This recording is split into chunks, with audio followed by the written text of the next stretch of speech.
अस्सलाम वालेकुम, welcome to my YouTube channel civil word with Hyderabad.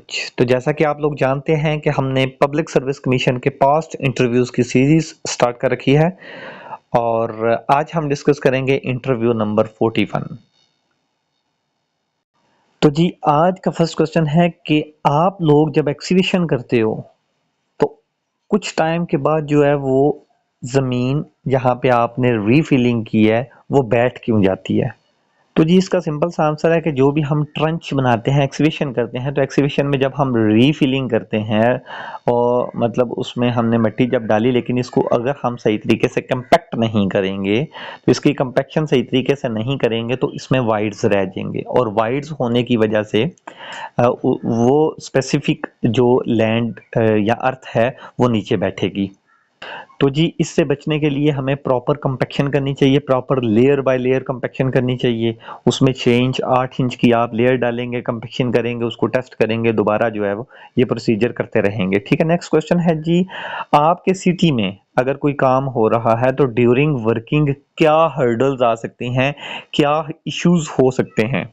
तो जी इसमें आपने अपने सिटी के हिसाब से बताना है कि उस सिटी में कौन सी हर्डल्स आ सकती हैं। आप ऐसा कह सकते हैं कि जी सर हार्ड रॉक है, वहाँ पे एक्सीवेशन करना मुश्किल है, या फिर अनप्रिडिक्टेबल हमारी वेदर कंडीशन है, कभी भी टेम्परेचर हाई हो सकता है, कभी भी बारिशें शुरू हो सकती हैं। ठीक है, तो बारिशें शुरू होने से जो है वो डेफिनेटली जो है वो वर्किंग में जो है वो हर्डल्स पैदा होगी। इसके अलावा आप अपने सिटी के हिसाब से बता सकते हैं कि जब कभी फिर बारिश होती है, फिर वाटर जो है वो रोड्स के ऊपर स्ट्रीट के ऊपर चोक्ड हो जाता है, वो पानी जो है वो 2-2 दिन जो है 2-2 घंटे 4-4 घंटे जो है वो निकलता ही नहीं है, तो ये वर्किंग में जो है वो हर्डल्स पैदा कर सकता है। इसके अलावा जो है वो लोड शेडिंग एक हर्डल्स पैदा कर सकती है। लोड शेडिंग होती है डेफिनेटली वर्किंग कंस्ट्रक्शन जब वर्क हो रहा होता है तो आपको इलेक्ट्रिसिटी की ज़रूरत उसमें हो सकती है, कहीं पे ड्रिल करना होती है, कहीं पे आपने मिक्सचर को चलाना होता है, तो लोड शेडिंग भी एक हर्डल्स है। इसके अलावा जी हाई स्किल्ड लेबर हमारे सिटी में सर नहीं मिल सकती, वो कहीं आउट सिटी से हमें जो है वो उसको अरेंज करना पड़ता है। या इसके अलावा आप कह सकते हैं सर हाई क्वालिटी मटेरियल जो है वो हमारे लोकल सिटी या लोकल एरिया में नहीं मिल सकता, उसके लिए हमें जो है वो किसी और सिटी या कहीं और एरिया से मंगवाना पड़ता है। तो इस तरह की चीज़ें आप बता सकते हैं। नेक्स्ट क्वेश्चन है हमारा जी, बिचुमन की टाइप्स और क्या टाइप्स हो सकती हैं कि बिचुमन की? अच्छा, बिचुमन की टाइप्स की अगर बात करें तो इसके ग्रेड हैं। एक पेनिट्रेशन ग्रेड है, एक विस्कोसिटी ग्रेड है, एक आप इसमें ऐड कर सकते हैं जी performance grade. Performance grade performance grade है और कट बैग है और इमल्शन है। तो 5 आप इसकी टाइप्स बता सकते हैं। कौन सी जी 5 टाइप्स हैं जी? एक है पेनिट्रेशन ग्रेड, एक है विस्कोसिटी ग्रेड और एक मैंने आपको बताया परफॉर्मेंस ग्रेड। ठीक है, और इसके बाद जी कट बैग बिचुमन और इमल्शन बिचुमन, ये 5 टाइप्स आप बता सकते हैं। अब फर्दर अगर इनकी बात करें तो पेनिट्रेशन ग्रेड कौन सा होता है? अब पेनिट्रेशन ग्रेड में 30-40 ग्रेड का बिचुमन होता है और 60-70 ग्रेड का बिचुमन होता है। इसी तरह आप कह सकते हैं 80-100 ग्रेड का बिचुमन होता है, 100-120 ग्रेड का बिचुमन होता है। तो इसी तरह अगर हम बात करें तो 30-40 की बात करें तो ये हार्ड, इसकी मतलब विस्कोसिटी जो है वो हाई होती है, या पेनिट्रेशन इसकी जो है वो कम होती है, इसलिए ये हार्ड बिचुमन होता है। तो जैसे जैसे हम 100-120 की या 80-100 की बात करेंगे तो ये सॉफ्ट बिचुमन होगा। ठीक है, तो ये हो गया पेनिट्रेशन ग्रेड। तो आगे जी ये विस्कोसिटी ग्रेड की बात करें तो विस्कोसिटी ग्रेड में फर्दर आगे 4 ग्रेड हैं। आप कह सकते हैं विस्कोसिटी ग्रेड नंबर 10 यानी कि VG10 है, VG20 है, VG30 है और VG40 है। 4 किस्म के ग्रेड फर्दर होते हैं विस्कोसिटी ग्रेड में। अब जो VG10 है ये मतलब सॉफ्टेस्ट होती है और VG40 जो है इसकी विस्कोसिटी ज़्यादा होती है और ये इसको जो है वो हार्डेस्ट होती है।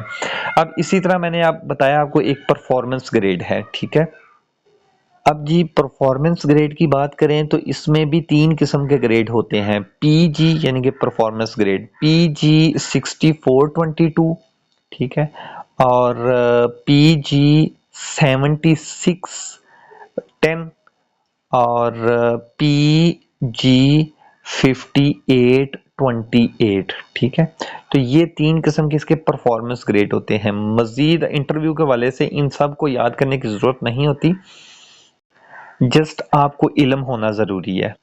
अब ये डिफरेंट किस्म के जो ग्रेड्स हैं, ये डिफरेंट किस्म के एरियाज़ में, यानी कि अगर पाकिस्तान की बात करें तो ये हमारा जो पेनिट्रेशन ग्रेड है, पाकिस्तान इंडिया इन एरियाज़ में जो है वो पेनिट्रेशन ग्रेड को ही यूज़ किया जाता है। जबकि यूएसए कनाडा की बात करेंगे तो वहाँ पे ये पेनिट्रेशन परफॉर्मेंस ग्रेड यूज़ किया जाता है। अच्छा, नेक्स्ट टाइप है जी कट बैक बिचुमन। अब कट बैक बिचुमन कौन सी होती है जी? कट बैक बिचुमन होता है बिचुमन प्लस, यानी कि बिचुमन और प्लस कोई भी सॉल्वेंट। सॉल्वेंट में केरोसिन ऑयल हो सकता है, तो बिचुमन और सॉल्वेंट को जब आप ऐड करेंगे तो ये हमारा कट बैग होगा। ये लो विस्कोसिटी होती है। अब लो विस्कोसिटी बिचुमन कट बैग होता है, इसको हम यूज़ करते हैं जी, इसको हम जो है वो प्राइम कोट के लिए यूज़ कर सकते हैं। ये स्प्रे बन जाता है और प्राइम कोट वगैरह के लिए हम इसको कट बैग को यूज़ करते हैं।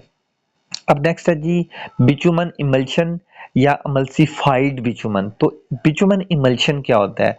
ये बिचुमन इमल्शन जो है, ये बिचुमन इमल्शन है बिचुमन प्लस इसमें वाटर को अगर ऐड कर दिया जाए तो ये इमल्शन इमल्शन पेंट होता है। इमल्शन पेंट कौन सा होता है? पेंट के अंदर जब हम पानी मिक्स करते हैं तो वो इमल्शन पेंट होता है। इसी तरह इमल्शन बिचुमन क्या होता है? बिचुमन में हम वाटर को ऐड कर देते हैं। ऐड करने के बाद जो हमारे पास एक सॉल्वेंट या एक कॉम्बिनेशन बनता है, उसको हम इमल्शन बोलते हैं। ठीक है, इमल्शन बिचुमन। इसको हम टैग कोट। अब टैग कोट क्या होता है आगे हम डिस्कस करते हैं। तो टैग कोट में जो है वो हम इसका स्प्रे करते हैं। ये भी लो विस्कोसिटी बिचुमन ही होगा। अब ये है जी प्राइम कोट क्या है और टैग कोट क्या है। सबसे पहले हम प्राइम कोट की बात कर लेते हैं। तो प्राइम कोट है, अगर हम कोई रोड कंस्ट्रक्ट कर रहे हैं तो रोड में सबसे पहले, यानी कि अगर हमने वाटर बाउंड मैकेडम बना लिया, मतलब हमने सब बेस ऊपर सब ग्रेड के ऊपर सब बेस और बेस लगा दी। ठीक है, और सब बेस यानी कि जो हमारा पास वाटर बाउंड मैकेडम बना, उस वाटर बाउंड मैकेडम के ऊपर हमने स्प्रे करना होता है। कोई भी हमने इम्परवियस मटेरियल का स्प्रे करना है और उस स्प्रे करने के बाद उसके ऊपर हमने टॉपिंग लगानी है या वेयर कोर्स या बॉन्डिंग कोर्स लगाना होता है। ठीक है, अब वेयर कोर्स से पहले हमने स्प्रे करना है। स्प्रे इसलिए करना है ताकि ये वाली जो सरफेस है वो प्रॉपर इम्परवियस हो सके, पानी इधर से नीचे ना जा सके। तो इसके लिए हम जो स्प्रे करते हैं, इस कोट को जो हम वाटर बाउंड मैकेडम के ऊपर या ग्रैनुलर बेस जो हमारी थी उसके ऊपर जो हम लो विस्कोसिटी बिचुमन का एक स्प्रे करते हैं या एक थिन लेयर बिछाते हैं, उस थिन लेयर को हम क्या बोलते हैं? Prime coat. अब इस प्राइम कोट के लिए हम क्या यूज करते हैं? मैं पहले आपको बता चुका हूं कि इसके लिए हम कट बैग यूज करते हैं। अब कट बैग क्या होता है?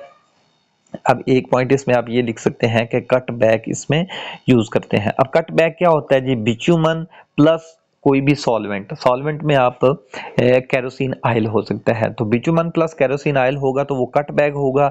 ये लो विस्कोसिटी बिचुमन भी इसको हम कह सकते हैं, और इसको हम यूज करते हैं इम्परवियस लेयर जो हम प्रोवाइड करते हैं वाटर बाउंड मैकेडम के ऊपर। और इसका क्या पर्पस होता है? इसका पर्पस होता है कि इम्परवियस लेयर बन जाती है और रेन वाटर या कोई भी पेनिट्रेट होके नीचे वाली लेयर्स में नहीं जा पाता।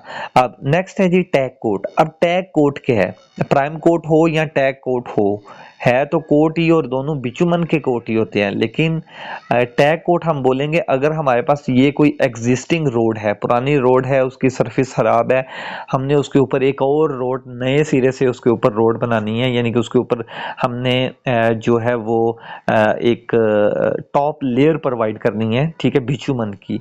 तो उसके लिए हम क्या कहेंगे? नीचे हमें बेस वगैरह नहीं देंगे, बेस के लिए तो हमारी नीचे वाली यही लेयर काम आएगी ना। तो इसके लिए एग्जिस्टिंग रोड के लिए, जो पहले रोड बनी हुई है, उसके लिए हम एक कोट करेंगे। ठीक है, अब वो कोट जो होगा वो होगा तो वो प्राइम कोट की तरह ही ना। ठीक है, वो हमने एक नई वाटर बाउंड मैकेडम के ऊपर हमने कोट किया था। अब ये जो है एग्जिस्टिंग रोड के ऊपर कोट करेंगे, तो इस कोट को हम जो है वो टैग कोट बोलेंगे। प्राइम कोट नाम से ही जाहिर है कि पहला कोट। अब वेरी फर्स्ट कोट तो तब भी होगा ना जब आप न्यू एक कंस्ट्रक्शन कर रहे होंगे। तो टैग कोट जो हमने एग्जिस्टिंग रोड और उसके ऊपर नया हमने जो प्रिपेयर्ड सरफेस हमने डालनी है, लेयर एसफॉल्ट की लेयर डालनी है, उस नई वाली एसफॉल्ट लेयर और नीचे वाली एसफॉल्ट लेयर के दरमियान जो हम कोटिंग करेंगे उसको हम बोलते हैं जी टैग कोट। अब टैग कोट के लिए हम ज़्यादातर यूज़ करते हैं इमल्शन बिचुमन। इमल्शन बिचुमन कौन सा होता है पहले हम डिस्कस कर चुके हैं। इमल्शन बिचुमन ऐसा होता है जिसमें बिचुमन प्लस वाटर होता है। तो बिचुमन प्लस वाटर होगा तो इसका स्प्रे होगा, इसका स्प्रे करेंगे और उसके ऊपर नई एसफॉल्ट की लेयर हम बिछाएंगे, ठीक है। और ये इसलिए प्रोवाइड करते हैं कि ताकि स्लिप ना हो पाए, नई और पुरानी एसफॉल्ट लेयर के दरमियान बॉन्ड बन सके। नेक्स्ट क्वेश्चन है जी फॉर्मेशन विड्थ क्या होती है। फॉर्मेशन विड्थ रोड में रोड की टोटल विड्थ होती है, जिसमें यानी कि अगर हम रोड की बात करें तो ये उसका कैरिज वे है, कैरिज वे के साथ फिर शोल्डर्स हैं, शोल्डर के साथ आपकी ये साइड स्लोप हैं। तो साइड स्लोप तक जिसमें मेटल विड्थ भी आ जाती है जिसको हम कैरिज वे बोलते हैं, शोल्डर्स भी आ जाते हैं और साइड स्लोप भी आती है, ठीक है। इन तीनों की जो विड्थ होगी इस सारी विड्थ को हम बोलते हैं जी फॉर्मेशन विड्थ, ठीक है। अच्छा जी, नेक्स्ट क्वेश्चन क्या है जी, नेक्स्ट है जी कैरिज वे क्या है या शोल्डर क्या है, इसको हम देख लेते हैं। अच्छा जी, नेक्स्ट क्वेश्चन है कैरिज वे क्या होता है। अब कैरिज वे होता है जो मेटल्ड विड्थ होती है। मेटल्ड विड्थ क्या है जी, जिसके ऊपर से गाड़ियां गुजरनी होती हैं, ठीक है। जो हमारी पक्की जो एस्फाल्ट लेयर हमने डाली होती है इसको हम बोलते हैं जी कैरिज वे, ठीक है। Metalled width. और ये कितनी होती है जी, ये अमूमन अगर हम बात करें वन लेन की, ठीक है, अगर सिंगल लेन की रोड है, छोटी रोड है, एक ही सिंगल लेन है तो उसमें नॉर्मली 12 फुट की जो है ना लेन बनाई जाती है। और अगर ये डबल यानी कि एक गाड़ी आ सके और जा सके, इसको हम टू वे भी कह सकते हैं या टू लेन भी कह सकते हैं, तो इसके लिए ये 24 या 25 फीट की होती है, ये 7 मीटर की होती है, ठीक है।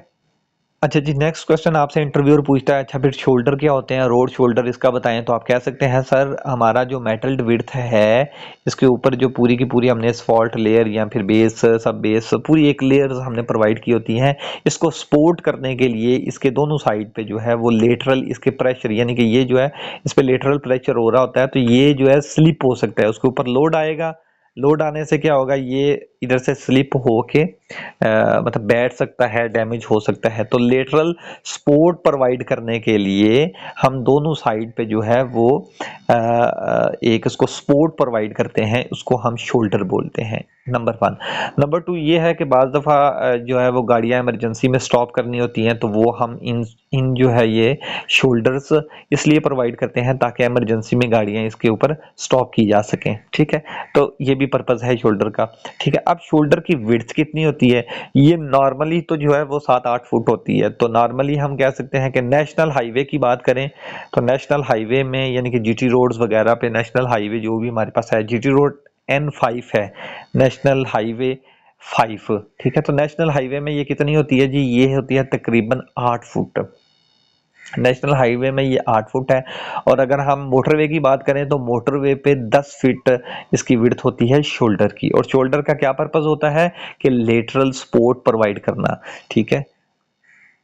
नेक्स्ट क्वेश्चन इंटरव्यूअर पूछता है जी यंग बॉय आप बताएं कि कैम्बर क्या होता है। सर रोड के ऊपर जो ट्रांसवर्स स्लोप होती है इसकी विड्थ वाइज, लेंथ वाइज नहीं बात कर रहा, इसकी विड्थ है तो जो इसकी ये स्लोप होगी, ये वाली जो स्लोप आ रही है तो इस स्लोप को क्रॉस सेक्शन वाइज या ट्रांसवर्स वाइज जो स्लोप है इसको हम कैम्बर बोलते हैं। और ये हम इसलिए प्रोवाइड करते हैं ताकि जो बारिश का पानी है उसको ड्रेन आउट किया जा सके राइट या लेफ्ट दोनों साइडों पे, ठीक है।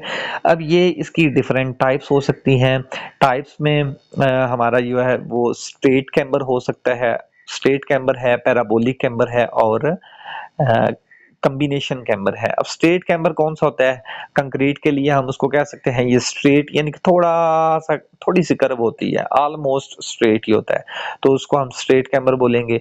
पैराबोलिक में जो है वो प्रॉपर ऐसे पैराबोलिक बना होगा। कॉम्बिनेशन में जो है वो दोनों साइड पे मुमकिन है ऐसे स्ट्रेट हो और ऐसे फिर सेंटर में जो है वो पैराबोलिक हो, तो ये कॉम्बिनेशन होगा।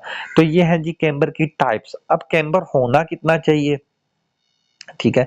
तो इस पे आप कह सकते हैं sir different type of road के लिए डिफरेंट कैम्बर होता है। अगर हम बात करें कंक्रीट रोड की तो कंक्रीट रोड में जो है ये 2% तक होता है। 2% की बात करें तो 1:50, ठीक है, 50 फीट के बाद 1 फीट जो है, या 50 इंच के बाद 1 इंच जो है इसकी स्लोप होगी।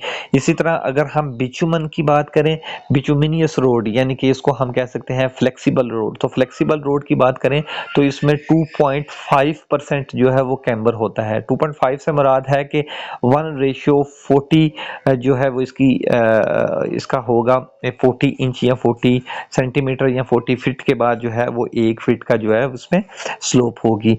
इसी तरह अगर हम बात करें अर्दन डैम की या वाटर बाउंड मैकेडम डैम की बात करके वाटर बाउंड मैकेडम रोड की, तो अगर जस्ट वाटर बाउंड मैकेडम है तो इस सूरत में हमारे पास 3% तक होता है कैम्बर। अब 3 से क्या मुराद है, 1:33। लेकिन जब आप वाटर बाउंड मैकेडम पढ़ रहे होते हैं पूरी इसका वाटर बाउंड मैकेडम कब बनी और इसकी कितनी होती है, रेशो कितनी होती है, तो 1:36। 1:33 से लेके 1:36 इसकी रेशो होती है। ठीक है, इसका कैम्बर होता है। अब नेक्स्ट है जी एंड पे, अगर अर्दन रोड है, जस्ट अर्दन मटेरियल डंप करके उसको कंपैक्शन की हुई है, तो अर्दन के लिए ये होती है 4%। ठीक है, तो 4% कितना होगा, 1:25, यानी कि हर 25 फीट के बाद 1 फीट का इसमें स्लोप आएगी। ठीक है, तो ये है जी कैम्बर। अब कैम्बर के बाद एक है side slope. Side slope of road क्या होता है, कैम्बर तो होता है ऐसे दोनों तरफ। ठीक है, तो साइड स्लोप भी रोड के ऊपर ही होती है, ये कैम्बर की तरह ही होती है। इसका पर्पस भी वाटर को ड्रेन आउट ही करना होता है। लेकिन ये फॉर एग्जांपल हमारे पास वन वे रोड है, तो ये सेंटर में डिवाइडर या मेरिडियन है, तो एक ये रोड जा रही है, एक ये रोड जा रही है। ठीक है, मतलब एक तरफ से अगर इधर से गाड़ियां जा रही हैं तो इधर से गाड़ियां आ रही हैं। ठीक है, तो ये जो स्लोप एक साइड पे स्लोप होती है इसको हम क्रॉस स्लोप ऑफ रोड कहते हैं। अब जी नेक्स्ट क्वेश्चन है जी, रोड ड्रेन क्या होती हैं। रोड ड्रेन होती हैं जी, हमने कैरिज वे बनाया, कैरिज वे के बाद जी शोल्डर्स हैं, साथ शोल्डर्स के बाद जो है वो स्लोप है। ठीक है, शोल्डर्स के बाद स्लोप है, स्लोप के बाद इधर ड्रेन बना दी जाती है। ठीक है, अब इस ड्रेन का क्या पर्पस होता है कि इस ड्रेन का पर्पस होता है जो हमारा कैम्बर के जरिए वाटर नीचे ड्रेन में गया, अब ड्रेन में जाए, ड्रेन में जाके किसी एक पॉइंट पे इसको जो है वो डिस्पोज ऑफ कर दिया जाता है।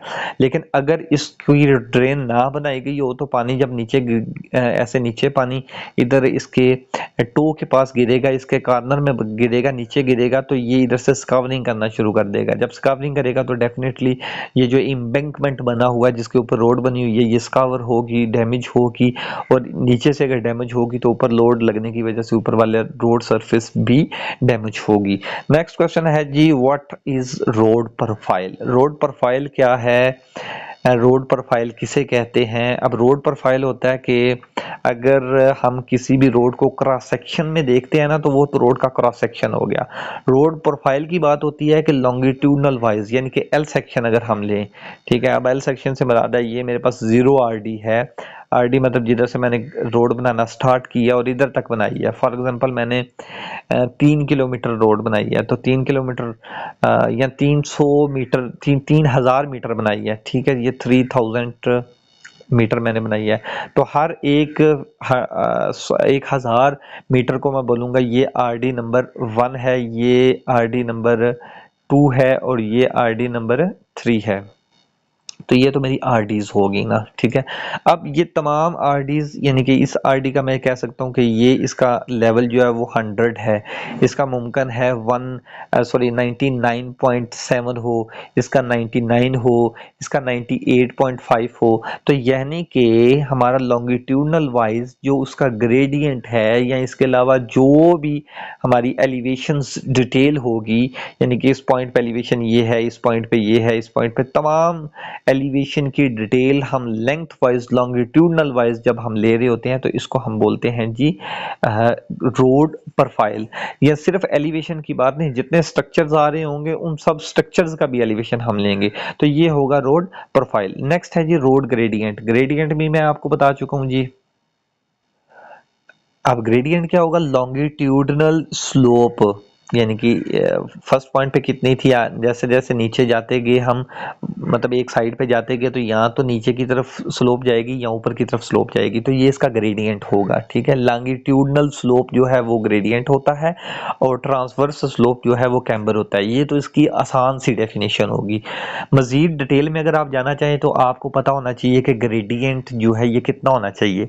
अब ग्रेडियंट जो है वो 7% होना चाहिए नॉर्मली रोलिंग या प्लेन टेरन के लिए, मतलब आपके प्लेन एरियाज हैं, आपका जो है वो पोटोहार जोन है, आपका सेंट्रल पंजाब है, तो उसमें नॉर्मली आपका जो है वो 7% होना चाहिए। अगर हिली एरिया है तो 10% तक आपका वो ग्रेडियंट हो सकता है। 7% से क्या मुराद है, 1:15, 1:15 जो है ये हमारा ग्रेडियंट है, और 10% से मुराद 1:10 ये इसका ग्रेडियंट है। अर्बन एरिया की बात करें तो ये 4% तक भी ग्रेडियंट हो सकता है।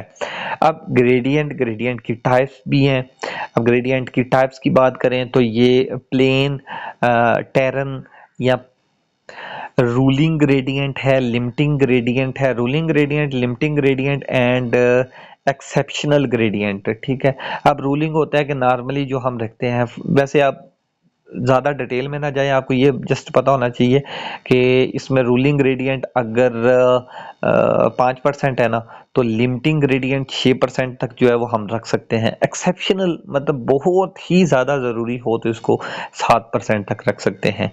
ठीक है, और सॉरी मैं आपको वो 7% बता चुका हूँ, 10% बता चुका हूँ, वो हमारे सुपर एलिवेशंस होते हैं। ठीक है, और ये रूलिंग ग्रेडियंट जैसे मैंने आपको बताया 5%, तो ये 5% ही होना चाहिए। मोस्ट आइडियल ग्रेडियंट जो होगा वो 5% ही होगा। ग्रेडियंट मतलब 5%, ये आपने जो है इसको करेक्ट कर लेना है। ठीक है, मैं इसको एडिटिंग नहीं करूंगा, ये आपने करेक्ट कर लेना है कि ये जो 7% और 10% था ये सुपर एलिवेशन के केस में होगा। सुपर एलिवेशन हम 7% रखते हैं या 10% रखते हैं, जबकि ग्रेडियंट की बात होगी तो वो आइडियल 5% ही होगा। लिमिटिंग की बात करेंगे तो लिमिटिंग ग्रेडियंट जो है वो 6% हो सकता है, एक्सेप्शनल ग्रेडियंट 7% हो सकता है। नेक्स्ट क्वेश्चन की बात करें, नेक्स्ट क्वेश्चन है जी टाइप्स ऑफ बॉन्ड। अब कौन कौन से बॉन्ड हम ब्रिक मैसनरी में यूज करते हैं जी। बॉन्ड हमारे पास इंग्लिश बॉन्ड है, फ्लेमिश बॉन्ड है, हेडर बॉन्ड है, स्ट्रेचर बॉन्ड है, या इधर एक आप ऐड कर सकते हैं डच बॉन्ड है। ठीक है, अब इंग्लिश बॉन्ड क्या होता है, इंग्लिश बॉन्ड में एक लेयर आप यूज करते हो हेडर की, फिर एक लेयर आप यूज करते हो स्ट्रेचर की। ठीक है, मतलब हमने ऐसे एक पूरी की पूरी लेयर स्ट्रेचर्स की यूज की, फिर हेडर की यूज की। ठीक है, तो इसको हम बोलते हैं इंग्लिश बॉन्ड। अगर हम फ्लेमिश बॉन्ड की बात करें तो फ्लेमिश बॉन्ड में एक ही लेयर में, यानी एक ही लेयर में हम हेडर भी यूज करेंगे और प्लस फिर स्ट्रेचर यूज करेंगे, फिर हेडर यूज करेंगे, फिर स्ट्रेचर यूज करेंगे, तो इसको हम बोलते हैं जी फ्लेमिश बॉन्ड। ठीक है, और अगर हम हेडर बॉन्ड की बात करें तो हेडर में जस्ट हेडर ही यूज होते हैं पूरी की पूरी वॉल में। स्ट्रेचर बॉन्ड की बात करें तो स्ट्रेचर में पूरी वॉल में स्ट्रेचर ही यूज होंगे।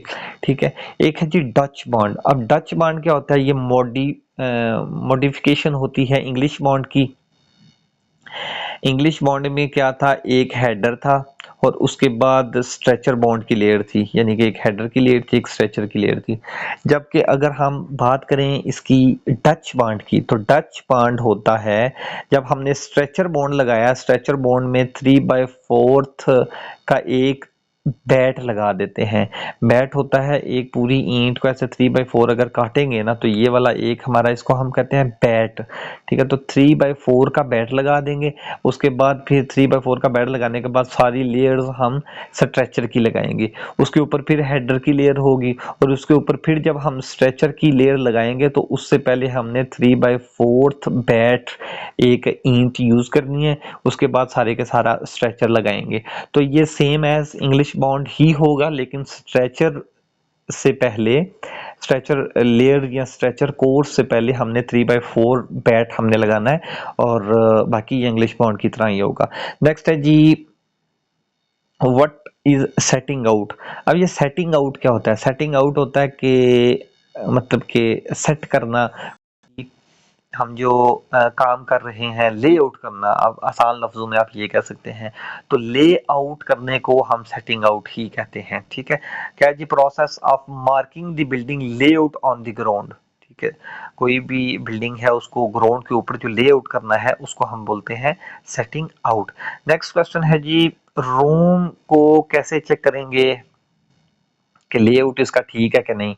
अब लेआउट चेक करने के लिए नॉर्मली हम ये देखते हैं कि जैसे हमने रूम्स बना लिए, तो रूम्स बनाने के बाद एक तो हम इधर 3 4 5 का फार्मूला लगा के 3 ये अगर 3 है 4 है तो ये 5 होना चाहिए, 3 4 5 ठीक है। इस तरह 3 4 5 करेंगे तो हमें पता चल जाएगा कि ये वाकई 90 डिग्रीज का एंगल है रूम्स का लेआउट या बाकी लेआउट करेंगे तो। इसके अलावा जो है हम डायगोनली डिस्टेंस जो है ये फाइंड कर लेंगे, इससे हमें पता चल सकता है कि ये प्रॉपर लेआउट है या नहीं। इसके अलावा हम मोर एक्यूरेसी में अगर जाना चाहते हैं तो हम लेआउट को चेक करेंगे थर्डोलाइट से या टोटल स्टेशन से, ठीक है। नेक्स्ट क्वेश्चन है जी, प्लस्टरिंग। अगर हमने प्लस्तर वर्क किया है तो उसकी क्या रेशियो रखी है, उसको हम मौके पे कैसे चेक करेंगे, ठीक है। तो मौके पे चेक करने के लिए एक तो प्लस्तर की जो रेशियो है, बेहतर तो ये है कि आप जो है उसकी बैचिंग करवाएं। तो बैचिंग मतलब एक जो उसके क्यूब बने होते हैं, वन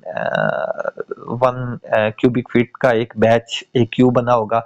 आप उस उस क्यूब से जो है ना उसकी मिक्सिंग करवाएंगे, बैचिंग करवाएंगे। तो ये तो उसका एक तरीका है, ठीक है। उसको चेक किया जा कैसे किया जा सकता है, तो चेक करने का कोई प्रॉपर तरीका नहीं है। आप उसको जो है वो विजुअल इंस्पेक्शन कर सकते हैं, उसके कलर से एनालिसिस कर सकते हैं कि ये प्रॉपर है कि नहीं। या इसके अलावा आपकी जो प्रॉपर सरफेस अगर तैयार हो गई है तो सरफेस तैयार होने के बाद आप उसके सरफेस के ऊपर जो है वो रब करके उसके ऊपर हाथ लगा के आप फील कर सकते हैं कि अगर स्मूथ सरफेस है तो आप ऑब्जर्व कर सकते हैं, अगर स्मूथ सरफेस है तो वो उसकी रिच रेशियो होगी, और अगर ऐसे बुरबुरी है तो वो जो है अंडर क्वालिटी वर्क होगा। नेक्स्ट है जी, सैंड को आप फील्ड में कैसे चेक करेंगे। अब सैंड को चेक करने के लिए सबसे पहले तो हम हाथ में पकड़ के चेक करते हैं, उसकी विजुअल इंस्पेक्शन भी करते हैं, हाथ में पकड़ के भी चेक करते हैं। उसमें साल्टी परसेंटेज जो है वो 5-6% से ज़्यादा नहीं होनी चाहिए।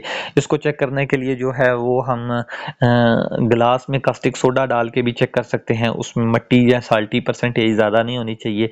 इसके अलावा हम सॉल्ट को चेक करने के लिए सैंड को चेक करने के लिए हम जो है वो उसका सीव एनालिसिस कर सकते हैं। सीव एनालिसिस से हमें पता चल सकता है कि वो वेल ग्रेडेड है, पुअरली ग्रेडेड है। तो उसकी क्वालिटी को चेक करने के लिए हम सीव एनालिसिस कर सकते हैं। इसके अलावा विजुअल इंस्पेक्शन कर सकते हैं। इसके अलावा कॉस्टिक सोडे वाला तरीका यूज़ कर सकते हैं, और बल्किंग टेस्ट भी कर सकते हैं। अब बल्किंग ऑफ सैंड क्या होता है? बल्किंग ऑफ सैंड होता है कि सैंड का वॉल्यूम इंक्रीज हो जाता है और किसी खास मॉइस्चर पे, और उससे ज़्यादा मॉइस्चर कंटेंट होगा तो वो वॉल्यूम जो है दोबारा डिक्रीज होना शुरू हो जाएगा। तो वॉल्यूम इंक्रीज होने को हम बल्किंग ऑफ सैंड बोलते हैं। तो बल्किंग टेस्ट भी किया जा सकता है, ठीक है। नेक्स्ट है जी, इंग्लिश बॉन्ड और फ्लेमिश बॉन्ड में क्या डिफरेंस है। इंग्लिश बॉन्ड मैंने आपको बताया कि एक पूरी की पूरी लेयर जो है वो हेडर की होती है, और एक नेक्स्ट जो है उसकी पूरी जो कोर्स होता है, एक हेडर कोर्स होता है और उसके ऊपर स्ट्रेचर कोर्स होता है। ये तो हो गया इंग्लिश बॉन्ड। अगर हम स्ट्रेचर बॉन्ड की बात करेंगे तो स्ट्रेचर बॉन्ड में हेडर होता है, फिर स्ट्रेचर होता है, फिर हेडर होता है, फिर स्ट्रेचर होता है, फिर एक ही कोर्स में, मतलब एक ही लेयर में हेडर स्ट्रेचर जो है वो लगाए जाते हैं। तो इसको हम फ्लेमिश बॉन्ड बोलते हैं। इंग्लिश बॉन्ड क्या होता है? मोर कंपैक्टेड, मोर स्ट्रांग और मोस्ट यूज होने वाला बॉन्ड है। जबकि फ्लेमिश बॉन्ड की बात करें तो ये डेकोरेशन पर्पस के लिए इसको यूज किया जा सकता है, ठीक है। आज के लिए इतना ही जी, मिलते हैं नेक्स्ट वीडियो में। अल्लाह हाफिज।